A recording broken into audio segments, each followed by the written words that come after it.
In this video, I'll be showing you how to use OpenPoint Map to install a meter to a specific socket by searching for that socket using its location number. For this demonstration, I've got a test socket on one of our banks that is ready to have a meter installed. First of all, we need to locate the meter that we want. I've got the location number for this socket set aside already. I just need to open the Locate an Asset window and find it. To locate an asset, first we need to navigate over to the Assets pane from the OpenPoint ribbon at the top of the screen. Click on Assets under the Selection group, and then in the new pane that opens, select Locate an Asset.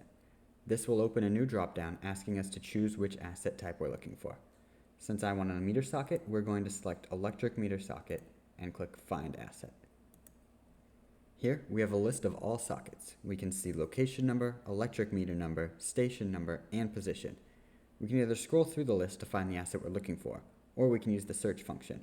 I'll enter the location number here in the search bar, and then select Enter, and here it is. There's the socket we're looking for, so double click it and it will open up in the Assets pane on the right. Now that we have that open, we can see an existing filled socket here and my empty test one. Click on the one you want to install the meter to, and then click on the 3 lines menu button and you'll see the option to install meter. Click on that and we'll get the new meter window where we'll need to enter the details for our meter.